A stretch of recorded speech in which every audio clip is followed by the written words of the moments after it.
Hello, listeners and watchers. It's Neil Buyan here from the SDR DiscoCall podcast, and we've got another great episode for you with a great SDR. In the past few weeks, we had this guest reach out to us via email to advise that they're interested in the show and kind of why they would be a great guest. And I read it and I thought, yep, I would love to have this person on board.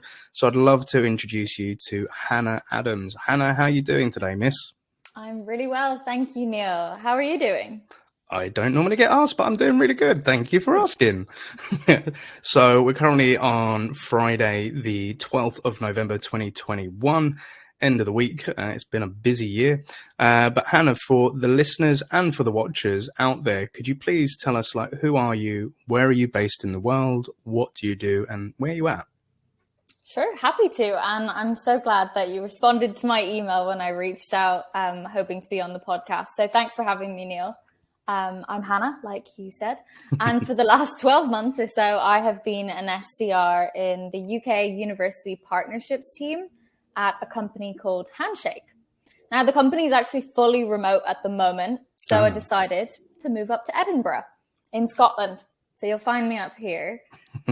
You're probably wondering what Handshake does. So what we are is a career management platform designed as like an early talent network. And our clear mission today is to democratize access to opportunity. So what do we mean by that? We mean that every student should have access to jobs and employers and building a meaningful career, no matter what university they go to, what they're studying, or who they know. So like I said, I'm on the university partnerships team, and we can actually see that our university partners at Handshake, they see a 60% increase in student engagement when compared with legacy systems. So that's 3 times the increase in student opportunities. And that's why we're the largest early careers network today. I love that. And with a lot of my network, we're very proactive of people that are coming out of university to try and get into tech sales and being an SDR side of it. And that was kind of like one of the questions that I asked you when we first connected, because when I looked at your LinkedIn profile, and we're going to show this in a moment, your title was University Partnerships at Handshake. And I kind of said to you, Hannah, are you an SDR? Because, this show is for SDRs by SDRs. And we had a little conversation. Could you elaborate a little bit further as to what is your role specifically and why do you have that title? It'd be interesting to know. Yeah, sure. Happy to. So yes, I am an SDR, but we are part of the university partnerships team. And what I mean by that is we're a 3-sided network. So Handshake connects universities with their students and employers. So it's a really unique business, and there's different sales teams. Essentially, we call ourselves university partnerships because universities don't like being sold to in that sense. So I hope that answers your question. 100% does. Thank you so much for sharing.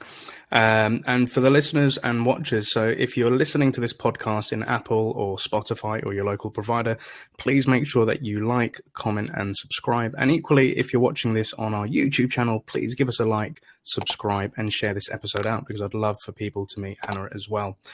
So Hannah, outside of sales, what kind of things do you get up to, and what are your favorite things just, outside of sales? I'm so glad you asked this, Neil, because I love traveling, and it's really relevant because I've just got back from a city break earlier this week. I visited Rome. It's a really charming city that definitely takes you back in history. But when I'm not working in sales due to COVID restrictions, I do love to travel, constantly on the move. I've lived in Dublin, London, and now Edinburgh, and really enjoy just exploring new cities, different hotspots, restaurants, and also it's a very different pace of life in these cities. I love it. And funny enough, that was kind of one of the main reasons that I got into sales many years ago, because I remember saying that I want to travel. I want to go to new places. I want to see different cultures. And I think sometimes we forget that going into this SDR position, because, we want a career in sales, but it's the things that it can bring along with it. So similar to yourself, I love traveling. I literally just got back from Amsterdam last week, and that was after 22 months of not being able to travel because of COVID. So it's great that we can now actually, get out and about. So as mentioned, it would be great to kind of check you out on LinkedIn to kind of see your career journey as to how you got to where you are. So you've had an extensive career. So we can see on your LinkedIn, so obviously you was at the University of Greenwich. You've been an admin assistant at Avato. You've worked in the event space. You've been a mentee. You've been an event manager, a waitress. You've been a woman student officer. You've also worked at the University of Greenwich Business School, and that's also interesting. I'd love to dive into that. You've been a social media manager, and obviously now you're at the University Partnerships at Handshake doing the SDR gig. And if anything, you're somebody that's very active on LinkedIn, and that's kind of like how I came across you. And I was very delighted when you actually emailed in to be a guest on the show. So I was prospecting ahead of time. So it's great to see it's coming to fruition. But Hannah, like in your own words, could you kind of walk us through, like, you know, from the beginning of like, you know, coming from the University of Greenwich and going through all these roles to like how you ended up here? Neil, yeah, it has been an interesting journey. And I think my LinkedIn profile does a good job of demonstrating that I wasn't entirely sure what I wanted to do after graduation. Yep. Moving to London, an expensive city, you know, I had to have a part-time job alongside my studies, whether that was being a waitress or working in the student union.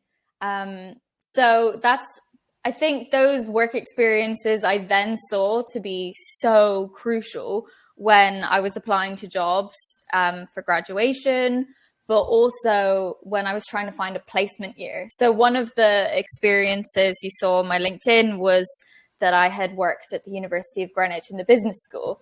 Now I actually undertook a 12-month, like a long-term internship placement year as part of my degree.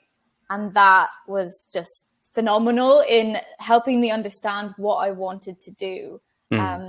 So in terms of looking for roles after graduation, I graduated in the middle of a pandemic, which you can imagine was challenging. It threw everything up in the air and almost turned my aspirations upside down. But at the time, I was working in the university's career service, which you would think, you know, hand in hand, Hannah's going to find a job. And Hannah was probably one of the most engaged students out there.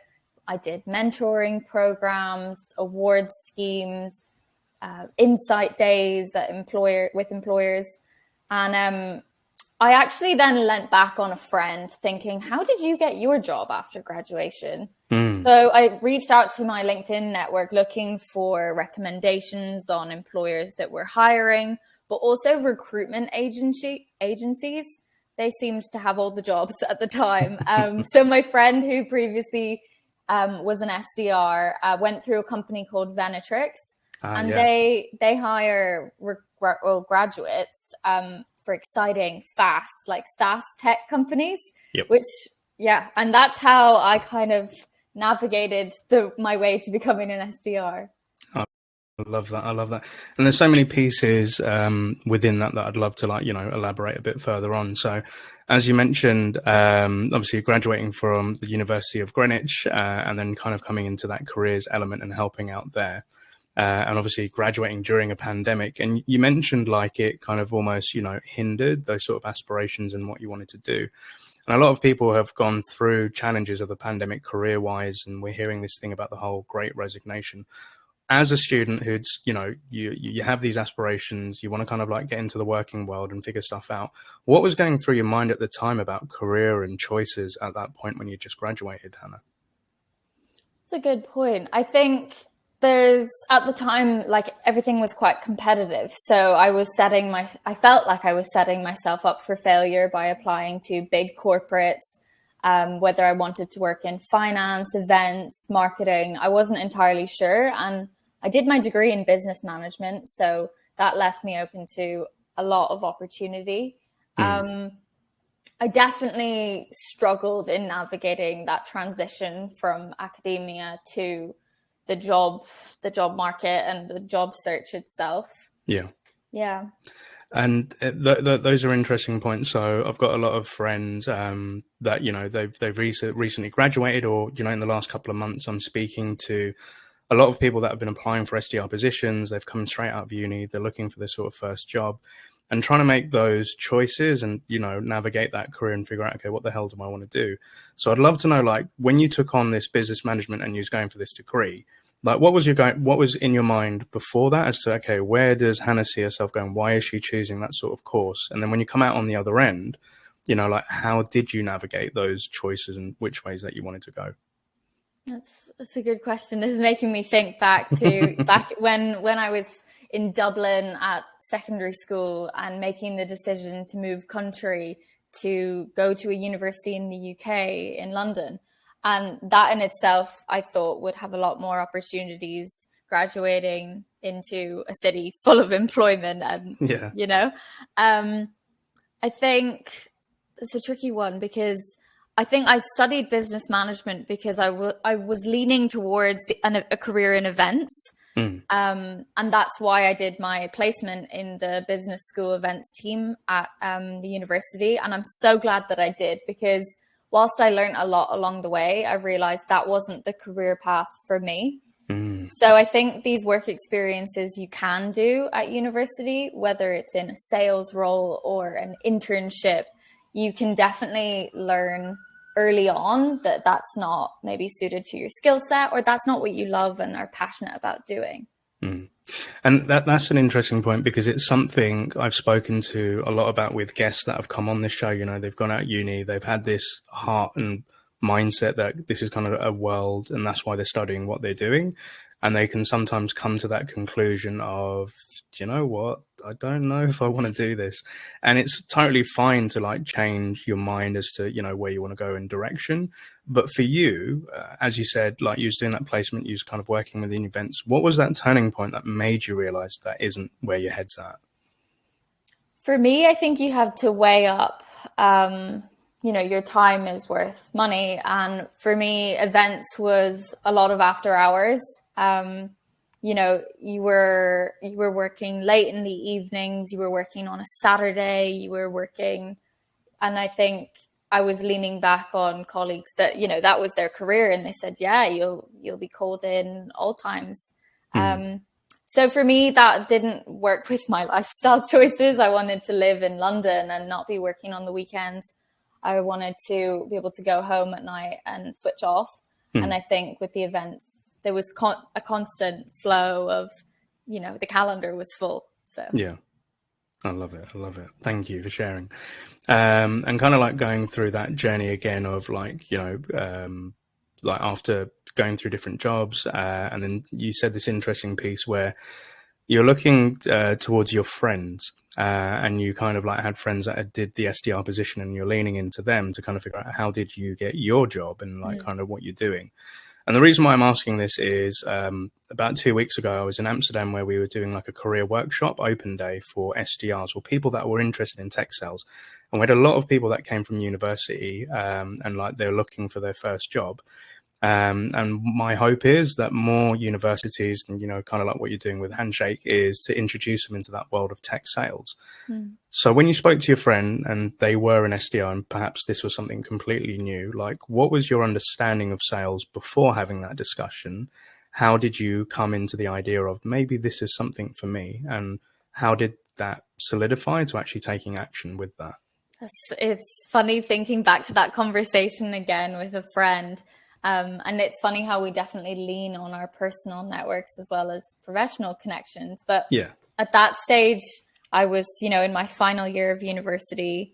I leant back on that friend, and she said, "Lo, I went through Venatrix, got my role as a SDR." And I really was asking her lots of questions about, but what do you do on a day-to-day basis? What does that involve?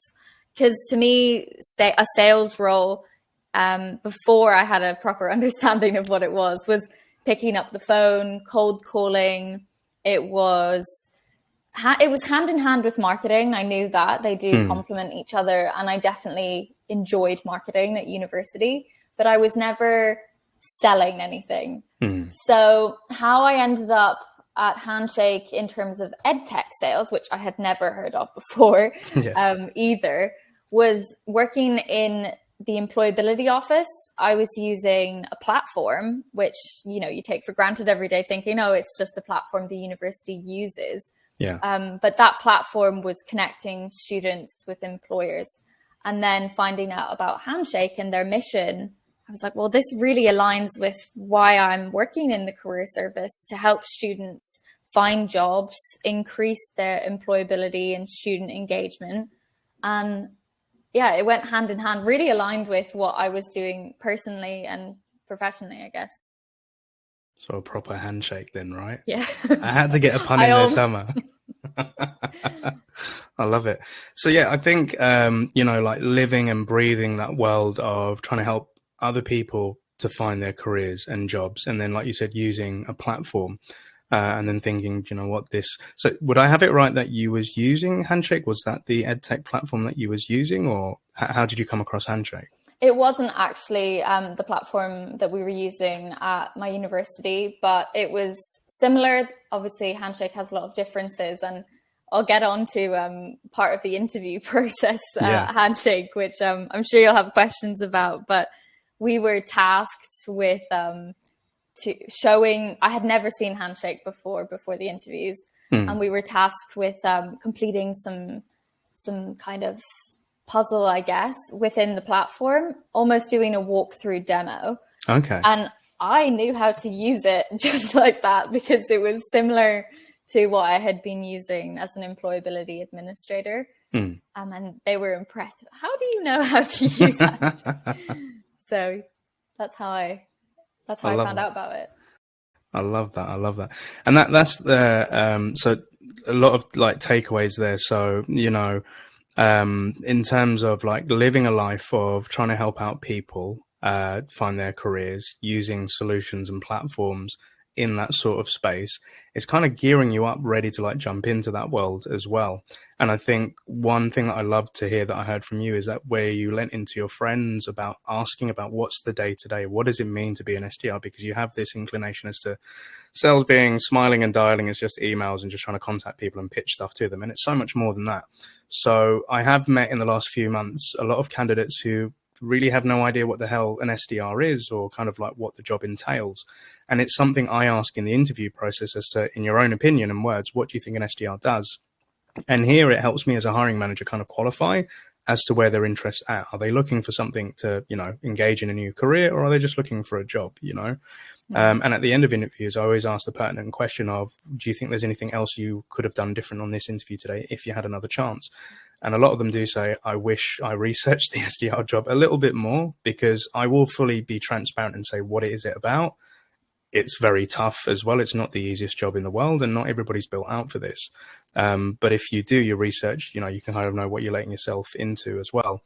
And your point of, using a platform, doing the puzzle, the walkthrough demo, and then, the team seeing like how good you are at it. That's kind of like how I fell into my first SDR job. I used to work in finance. I used a financial platform, and it was actually the platform and the company I ended up working at for my first ever SDR job. Because when I was in the interview process, they're like, what do you know about Zora? And I was like, it's a financial planning system. It plugs into your ERP. And they were looking at me like, dude, you did your homework. And I was like, yeah, because I used it, So having that experience is also a great way. So listeners and watchers, if you're using any sort of SaaS tech tools and you really like it and you become a geek out on it, then those are future careers. And I remember Ellie Twigger, again, one of our previous guests who works at SalesLoft, she used to use SalesLoft in her previous role, and she loved it so much that she ended up working for the company. So that's a great journey to have. And then now coming back to yourself, like with Handshake. So what was it like prepping for that interview, going through that process, and what was life like when you started on with onboarding with them? Yeah, that takes me back. And funnily enough, I was just having dinner with 3 of my managers last night, and we were reminiscing on how many interviews there were and how long a process it was to get hired. But as a recent graduate, I was really ambitious. I had the motivation and was so excited. It was a long process, but we started off by making pre-recorded videos, prospecting to a university. So I kind of put my prospecting hat on and was pretending that I was selling to my current manager at the time, the platform. And then in addition to this, like I said, we had to do a walkthrough of Handshake, having never seen it before, to 2 people on the team. Yeah. Before all of that, I forgot to mention there was an assessment center involved. Okay. So 4 interviews later and 1 assessment center. Wow. I got the job. Congratulations. So you've got the job and you've gone through. So that's a really interesting process, like a hiring process, because it's something I'm currently tweaking with one of my clients, where we have the initial like interview with the recruiter. They then schedule an interview with myself as a hiring manager. And then the next step is we introduce them to a current AE and an SDR. And that's more like kind of a culture check to see, does the candidate see themselves working with people like this and vice versa? And before they meet with our CEO, we do a video task. So what I ask them to do is record a vidyard or a loom to say like, why this company, why now, and why them. And the reason that I do that is I would envision them working on my team and being an SDR and contacting, prospects. And I just want to see how they present themselves and, do they have that spark? And I'm not looking for a pitch perfect video. I'm just seeing, does that person have potential? And then they have the final interview with our CEO and we have an offer. And I have had the feedback that this is a very long process, and Neil, we could speed this up, but I think you want the candidate to know what to expect, and is this the kind of company they want to work for? And equally, we want to know, is this a person we want to bring on board as well? But in your experience of like going through a recruitment drive and, testing out the company, doing your research and then getting that position, what tips would you give to, somebody that's about to go into an interview process? What tips would you give them? This is quite relevant because one of my friends is going through the same recruitment process that I did. So I think, firstly, don't be put off by how long the process may be. You don't know at the start of it, really. It could be 1 interview, 2 interviews, you just don't know. But hard work does pay off. And I guess if you're joining a SaaS organization or you're joining as an SDR, maybe you'll be one of the first hires in a team that's scaling or at a large corporate. So that's one tip, hard work. Secondly is do your homework. For sure. I think I was on a train down from Scotland to London preparing for about 4 hours before my, back-to-back interviews for the end of the week. Yeah. Do your homework. And I think my last one is connecting with the people, your hirer, your recruiter on LinkedIn. And that way then they can easily access your LinkedIn profile. If it's making sure that it's looking presentable and you've got all your experience there. Because whilst they can have a look at your CV, I think putting a face to the name, but also if you've got LinkedIn content you're putting out there, you want it to be seen. Yeah. Indeed. I agree with all of those tips. And the reason being because now that I'm acting as a hiring manager, those are exactly the things that I'm looking out for. So when I'm in an interview, I ask like the candidate, like, what do you know about our company? What do you know about our history? They can sometimes say what the product is, looking at the website. And again, I'm not looking for somebody who's an expert, right? That's our job to make you the expert when you come onto this company through onboarding. But I just want to see if they have a genuine interest as to who we are as a business and do they know much about us? Because the reason being is when you're an SDR, you have to go research companies that you're going to reach out to. So it's kind of like the early stages of, what they're doing. And similarly, I get lots of CVs and it's very time consuming to go through. But what I typically do is I go straight onto LinkedIn to see how they present themselves. And again, they may not know how to build a great LinkedIn profile right now. Again, that can be taught, but I'm looking for, their experiences. Are they, active on LinkedIn? Are they connecting with people? Are they commenting on posts? And I'm looking for that person who, is open to using social media. Because again, these are things that we want to do when we become an SDR. So again, for anybody out there, like you don't have to be a complete expert, but to your point, like making yourself presentable, making sure that, your LinkedIn's up to date. And yeah, to your point, putting a face to a name, because words, there is no emotion, but I can get a sense or check of that person by checking out the LinkedIn, similar to like how I came across yourself. And I do want to be asking you about your LinkedIn profile because again, you're somebody highly active on there and I'd love to get some more insights and tips for you for our listeners and watchers. But coming back to Handshake, so you got the job. What was it like onboarding and being that, this is your first tech sales role and being an SDR? What was those first few months like for you? Completely. It was daunting, to say the least, because I was onboarded fully remote. Didn't meet my colleagues until earlier this year for the first time in person. Yeah. So having that switch to be sitting in front of a laptop every day, whether it was watching webinars, pre-recorded training videos, but also one thing that I loved was watching calls that my manager had done or our counterparts in the US. That was definitely my favorite, learning through watching videos that have been previous conversations. But another thing that we did early on was get into some training courses with Sales Impact Academy. Yeah. Big fan as well here. I did my first outbound prospecting course and thought, okay, this is great. I know what I'm doing now in this role. But then leveled up with a social selling course a few months later. And at the moment, I'm doing the negotiation through tactical empathy course. And I love doing these courses because, whilst the team doesn't have the capacity to attend all of them, the ones that we do, we can then share internally. And I've done a 10-minute masterclass before in social selling for our US sales team. But that's how I got involved really in the onboarding. And then like like at your laptop every day, like watching webinars, watching like pre-recorded calls, or like meetings like from your manager. That's a great way to learn because you're able to see like how do they do it, and then I think off the back of that you can always be asking those sort of questions as to why do you do this, like why have you said that, and that's a great way of learning on the job as well. And I love that piece of Sales Impact Academy. Like big shouts out to Shifra and the team out there. I really love Sales Impact Academy. Like you've taken it to do classes. So here's the thing that I've always thought, and tell me what you think. I'd love to get your opinion on it. With some SDRs, I've found that I've trained or coached in the past, they're always waiting to be given something to go learn. And I always feel this thing of that's fine, when you're a new hire, but over time, the onus is on you to own your learning and to go find out stuff that you want to, figure out. So be it cold calling, be it LinkedIn social selling, if it's, how to write creative emails. And I always say to my team members or students, like, there's nothing stopping you from going out there to go find that.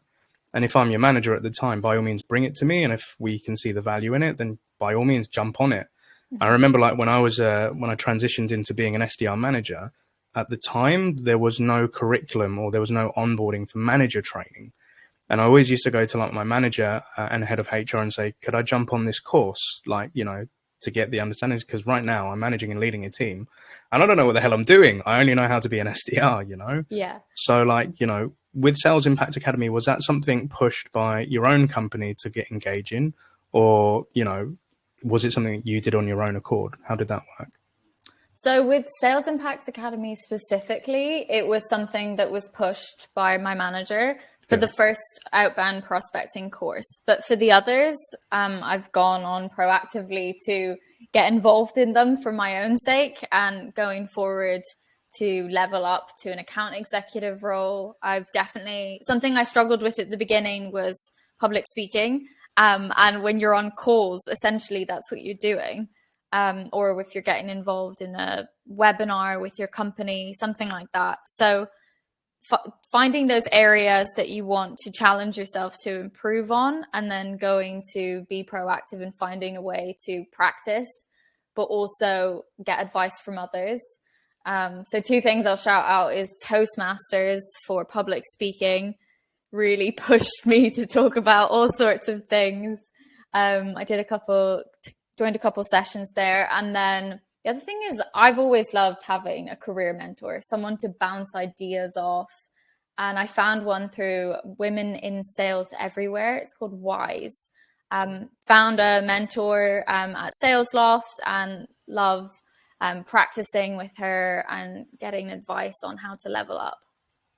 Absolutely love that. So again, it's really encouraging to hear that your manager is pushing you towards courses, but then you're taking the onus to go find other things. Finding a mentor as well, I think is a key thing. So what would you say to the SDR that's thinking, I want to learn, but I'm just waiting to be told what to do? What advice would you give to that person? I would say that that's a good question. I'm thinking now off the top of my head. I'd say don't wait around to be given opportunities. You have to take them into your own hands. Like working at Handshake, it's a small organization and you're responsible for your own learning. There we go. That's what I'm trying to say. You are responsible for your own learning. I love it. Absolutely agree.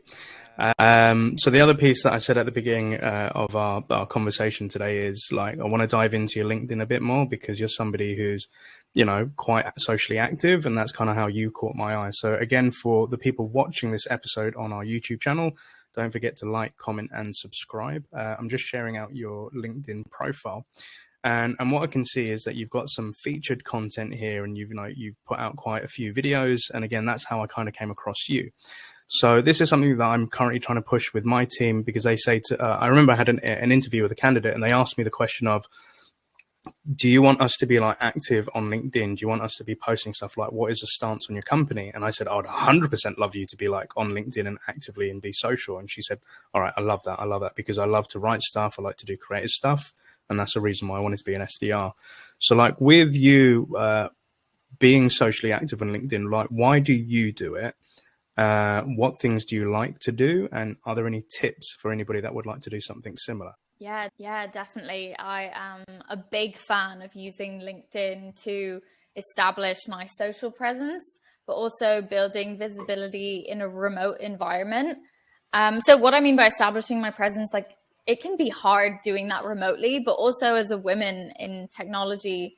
So doing that definitely helped me in terms of building recognition in my company, whether it was in the UK or the US, but also establishing a kind of relationships with prospects. You can use LinkedIn as touch points, and I'll go into that in a minute.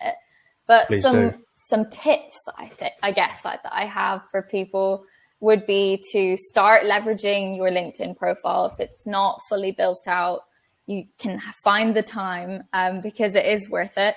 Having your courses, whether you're an SDR, joining, like we said, courses to help you level up. Make sure you pop them on your LinkedIn profile as well. And then making sure that the company you're working for currently is on there, as well as what you're doing on a day-to-day basis. I think making your profile prospects centric, if that makes sense, make it relevant to them. So if they are looking and thinking, why should I connect with this person? Make it relevant. So any content that I put out there is going to be relevant to universities because I'm in the university partnerships team. But trying to turn that social engagement into real conversations can be done. Obviously, there's different ways in prospecting, but what I've loved since cold calling hasn't been an option for us the last couple of months, more than a couple, but universities haven't been on campus, offices have been closed. So I've had to resort to getting creative, whether it's videos on Vidyard or LinkedIn voice notes. They became a thing at some point. And I've got all sorts of nice messages back going, I didn't realize that was a feature on LinkedIn. This is great. Then I started getting out of my comfort zone with videos. I think once you build up that network and you've got something interesting to say, whether it's a webinar your company's doing, some insights on data research that the company has, something that provides value, and then just be your authentic self and it'll come across well in the videos. It's just getting there. Thank you. Those are some solid tips as well. And I remember I was saying this to one of my team members the other day. They're like, Neil, how long have you been on LinkedIn? I said, I think it's been about 13 years. They're like, dude, you're old. And I was like, yeah, I know. But back in the day, I just used to use LinkedIn just to connect with people. I didn't really do anything after I connected with them. And then I kind of went through this phase of working for companies. And every time the company shared something social, I would just reshare that. And I noticed that there wasn't as much engagement to the post, but I thought, here I am promoting the brand, trying to get people interested in the product, but people didn't really care about that. And I've also noticed in terms of analytics, like with my own company page posts don't get that much engagement, and it's something to do with the algorithm. But if you as an individual share something where you own the content or post it natively onto LinkedIn, you get higher engagement as well. So that's why even with HappySelling, when promoting this podcast, I'll do it from our company page and I'll do it from my personal page. My Percy always gets more engagement. So what I always try to advise SDRs is, all right, if you've got a webinar coming up or you've got a great case study or video testimonial, don't just put the video up and say, here's our customer, this is what they achieved. People don't care because they can go get that from the company page. But I would say read into that, find something really juicy that really stands out to you, and then give your 2 cents on it. And that way it invites the people to have a quick blurb and a personal perspective as to why should they read that. And then it will then prompt them to go into the content to then view it, and then asking pertinent questions as to what would your thoughts be on this approach? Could you see this working for yourself? And if so, how? And then, building a conversation around that. And I've found that's what gets, the engagement up, and it helps with networking and how I come across new SDRs, how I come across new salespeople, and putting it out there. And that's kind of what I've learned is my personal brand. So it's not just sharing what a company can share, but what do I like and what am I passionate about and why am I interested in this piece of content? What are your thoughts on that, Hannah? I completely agree with that. Finding that juicy piece and making it your own. Sure, the company profile will put out their own content, but if you make it your own and make it relevant to your prospects, they're going to engage with it. And yeah, I've seen that myself through the videos. I think I get far more engagement than just sharing, sharing some letters and words. I think being able to visually see things, even photos, if you're not comfortable with videos, photos are great. Team bonding as well, like when we're out and about and able to connect with colleagues, I think capturing those moments and sharing it back with your network also makes you seem like a real person. You're not just selling, you're not just a salesperson, you're a real person as well. Yeah. Indeed. And it's that whole thing of, people on LinkedIn, it's like a big Facebook for work. That's the way I look at it. And the things that I've noticed, like since the pandemic, is I've seen some people moan about saying, is this appropriate for LinkedIn? Or, should you be sharing certain personal things, et cetera, et cetera. And the way that I look at it is, before the pandemic, I used to, believe like LinkedIn was business profession. You just keep personal stuff off of that. And then with the pandemic, LinkedIn kind of became the virtual office for the world, because everybody was stuck at home. They still wanted to feel like they were part of something. And people were sharing crazy cool stuff like voice notes, cool ways to do videos, how to do social selling, doing events or cold calling competitions, and, sharing about what they got up to in the weekend to help with their mental health, what they're doing with their team, like doing virtual steps and stuff like that. And I see a lot of people moan about it, but I'm just like, get with the program, because people buy from people. People want to know about that personal side of them as well. And if it brings a bit of brightness to LinkedIn, then I'm all in for it and I'm all game for it as well. And it's, trying to understand that, that balance of what is personal or not. But I think I'm inspired by like people such as yourself. When I see them on LinkedIn posting that video, giving their own little quirkiness to it, that's what gets my attention. And I want to learn more about that person. And then, hey ho, here we are today, So I think it definitely helps. We're not just there to sell, because the company pages can do that. The demos, the websites can do that. But what people want to know is, who are you as an individual? And what is, like you said, should I add you to my LinkedIn network? Am I going to get any value and insights? That's kind of like how I see with social selling. I could go on about it for hours. Same. But as we're kind of like coming towards the end of the show, it's been a pleasure to have you on board. I kind of asked this pertinent question where, okay, I would love you to give 3 bits of advice to somebody who's about to embark on this sales development journey, or perhaps 3 bits of advice for your future self. Which path would you like to go down today, Hannah? Oh, I will go with helping others, because that's what I'm here for. Go for it. So what would I share to myself as a younger SDR back 12 months ago? Well, we'll start off with saying fully optimize your LinkedIn profile to start generating leads. Make your content and profile customer focused. So that's one key takeaway.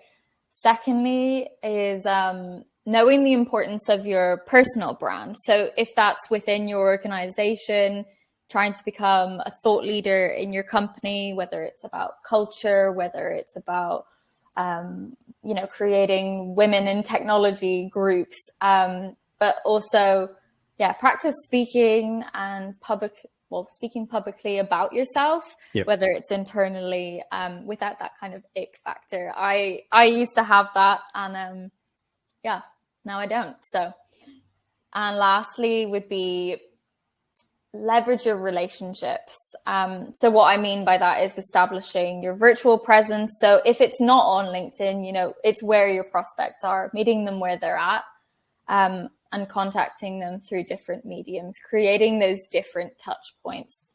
So whilst email is probably the most effective for my scenario, it may be phone, it may be written messages, voice notes, in-mail for you. Then don't hold back when you're leveling up those touch points. Thank you so much for sharing that wisdom, Hannah. I really do appreciate it. Again, for the listeners and watchers, we say thank you. So obviously, like with people that are going to be watching or listening to this show, if they wanted to pick your brain or, ask any questions about any topics we've discussed today, or just, maybe they're looking about to get into a career of sales development and they want to speak to you, or maybe they want some help with Handshake, who knows? What's the best way to get in touch with yourself? Well, we've talked about LinkedIn a lot on this podcast, but you can definitely reach me there. I should update my profile that I've recently received a promotion to a mid-market account executive. Woohoo! Congrats! So feel free to reach out to me if you want tips on how to get promoted, but also kind of succeed in your sales career as an SDR. Oh, again, congratulations. So happy to hear that. And what I'll do for the listeners and watchers, I'll put Hannah's LinkedIn link in the show notes. So feel free to connect with her, send out messages. But Hannah, again, it's been an absolute pleasure. We'd love to get you back on as a future guest and, see how life has moved on since today. But I just wanted to say have a great weekend. Happy selling. And thank you for being a guest on the SDR DiscoCall podcast. Thanks for having me, Neil.